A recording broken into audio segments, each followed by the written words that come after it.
Do you notice the bow tie? He's emulating one of our other meteorologists that works here. Is that not so cute? That is right, and I have a new special guest here with me, Pillow Pet Smokey. He's a little sleepy, but he does say go Vols. But we're going to continue to talk about how you can get your own Pillow Pet Smokey and all the other offerings they got at the Vols shop in just a couple minutes. And kids are back in school now, but it is still summertime. And say, I'm sorry for them. It's still summer for me. 6, 7, here we go, and stop. And party. This is the Jolly Rancher Jerk. The authentic flavor bursts in your mouth. No, literally. It's sweet, it's barbecuey, it's a little tangy too. You see the Jolly Rancher. I just love how we're just really cruising so chill. Like, we in the car, we ride slow, we doing things that the girls don't do. Shout out Danny DeCane if anybody else knows what I'm talking about. The song Bud voices an interlude on the album preceding Beyonce's rendition of the hit Jolene, but also with a twist. She holds a more aggressive tone with Jolene, warning her to keep away from her man. I lost it a while ago. Guys, they gave me a new one. I could literally cry right now, but I need to, hold myself together. We got a job to do. Thank you so much, Sonia, for this new cup. Fun fact, everybody, I actually wanted to be a geologist before I found meteorology. So this is honestly so sick. And I'm running for my life right now. You see, they're trying to tie me up. The food is digested. I'm running for my life. But I'll give this in your forecast in just a little bit. We'll be right back. Absolutely. The people in the community here in East Tennessee has been the most important part. The community is coming out of a dark time, but that's why we're trying to build some of the positivity and help really make a difference in some of these children's lives. And speaking of a difference in children's lives, who better to do so than a special friend of mine, Mr. St. Nicholas Claus. Sir, how are you today? Oh, doing great. Thank you so much for joining us. You had quite the long journey, no? We did, but the weather slowed things down a little bit, but we managed to make it in. Yeah, Rudolph is strong. That red nose, it really starts to pull through. Now, we've talked a lot about Mr. Santa, Mr. Claus, all of the various toys that have been here. You got to get the toys. How important is this to the holiday season? Well, stop and think for just a minute. If you're an adult and you lose everything in your life, you have the ability to kind of comprehend what's going on. If you're a 5 or 6-year-old little girl or boy and you've lost everything that means anything to you, you don't know how to make sense of it. So get out, be a part of the community, and give what you can. Look at that. Mr. St. Nick giving not only presents, but wisdom. So with that, we'll go ahead and send it back to y'all in the studio. Come bring some toys in.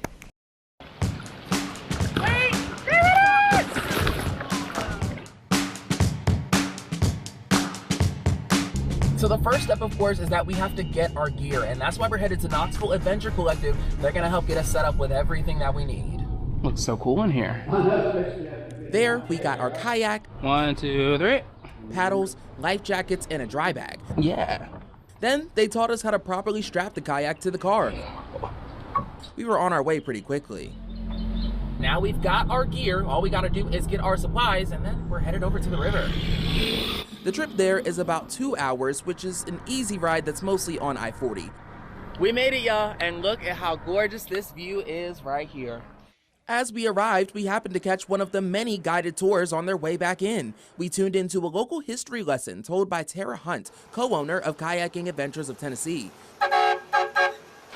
All right, one last check to make sure we got everything before we get out onto the water. Whoa, we've got bug spray, we've got sunscreen, we got food for energy, and of course, you gotta stay hydrated with some water as well, and your life jackets. One more important thing that Tara recommended was closed-toed shoes. Due to the flooding, leftover metals or debris may be along the riverbed, so protecting your feet is paramount. Nice. And we're off. The journey is 2 miles each way, totaling 2 hours of kayaking. You'll see all sorts of nature and wildlife on your way, from the water, the forest, and the skies. It's a unique angle compared to what you usually see on a hike.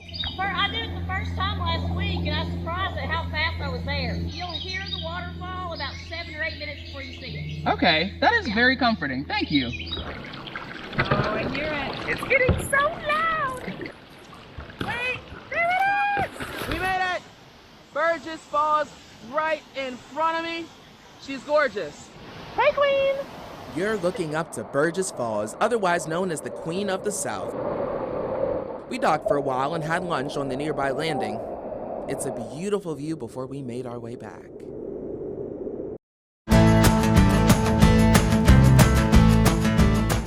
Good morning to all my early risers. We are making our way over from East Tennessee into southwestern Virginia for the Virginia Creeper Trail. This is important because they need our finances to help rebuild thanks to the tourism. You'll ride down 10 miles to Alvarado train station and we'll pick you guys up there. That's Jerry Campers, owner of Virginia Creeper Trail Bike Shop. From Abingdon to Damascus is open, but right now we're servicing from Abingdon to Alvarado just because of the sensitivity of the situation in Damascus. Part of the Creeper Trail is still open for cyclists, and locals attest to its beauty. So I've done the White Top to Damascus a couple times, and I'm really excited about doing this half. We just wanted to come and congregate and have fun. We got geared up at the shop. We signed some forms, prepped the bikes. It's a nice day to ride. And grabbed helmets. Safety first. Then we were off. The ride is gorgeous, to say the least. I underestimated how relaxing it would be, forgetting the mess of the past month and focusing on the sights and sounds. But after the 7-mile marker, you start to see it. Trees ripped from their roots, bumpy and muddled parts of the trail, and masses of debris along the Holston River. Lingering signs of Hurricane Helene. All right, 10 miles done. We're gonna see where things are a little bit messier over in Damascus. We rode into town and saw that they're hard at work rebuilding, but something's missing. Tourists. I know that everybody feels guilty about coming here, but that's the only thing that's going to help bring the town back. Katie Lawson has lived in Damascus her whole life, and she's never seen anything like this. Few have. The last time this happened was over 50 years ago. So it was kind of new for everybody, and it was very scary the first day. After that, it was kind of like, okay, what do we do now? Katie doesn't usually work at Wilson's Cafe. She can't work her regular job at the Damascus Diner because it's damaged, so she's stepping in elsewhere, like at the local bakery, but it's hard for a tourist town to profit with no tourists. That whole day, I think we did $70 in sales, which is like, personally, it's not even enough to pay me, one worker. There is help coming from the outside. While at the cafe, we ran into the mayor of Damascus, Katie Lim, a busy leader dealing with a crisis. Sorry, multitasking. She's seen nothing but love and support from organizations like FEMA and United Way. I mean, it's just been absolutely overwhelming, heart-wrenching, heartwarming. It's an emotional roller coaster, to say the least. We get through. Yeah. And the spirit of the people, the resilience of these people, you know, we're Appalachian strong too. So Damascus strong, Appalachian strong. I'm proud to be the mayor here. It's really brought everybody together. Like that's, I'd say, the only good thing that has came out from that. Just like in western North Carolina and East Tennessee, there's a long, difficult road ahead for southwestern Virginia. And the best way to help out is to hit the road. Out of Virginia, I'm Tevian Whitehurst.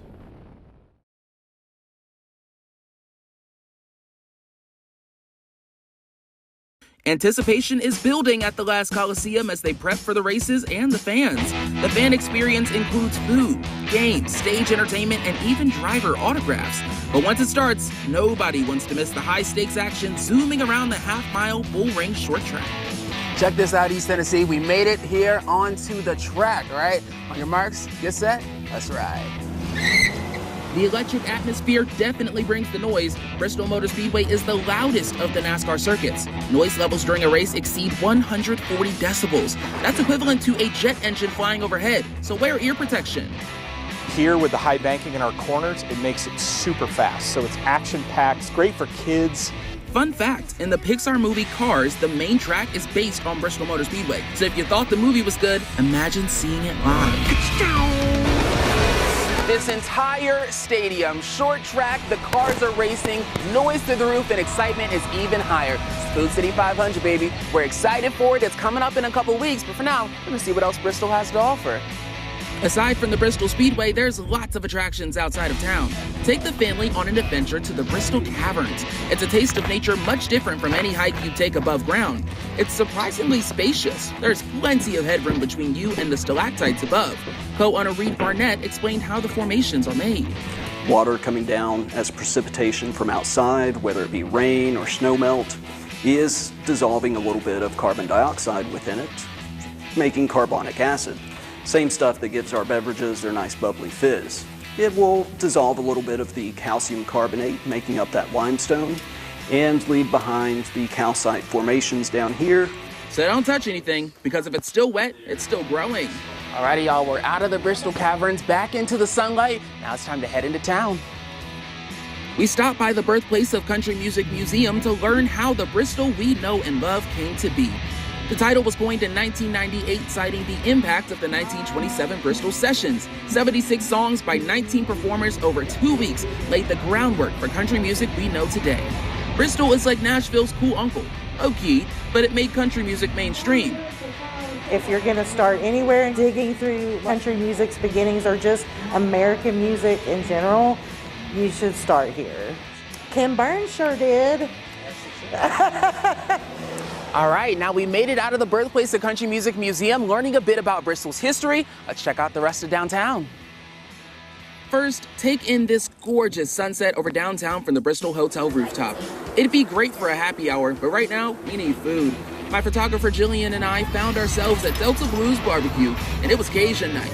So in addition to the classic barbecue, which she got, I dug into the fresh fried catfish. We both clearly enjoyed ourselves. But what's a good meal without a sweet treat? We moved down the street to Blackbird Bakery, another local staple where everybody knows your name. They've got donuts, cakes, ice cream, and more flavors I'd never even seen before. And the shop's cozy setup is a perfect work-of-study spot. Well, that's Bristol for you. 1 city, 2 states, and it's a good place to live. From Bristol, I'm Tevian Whitehurst.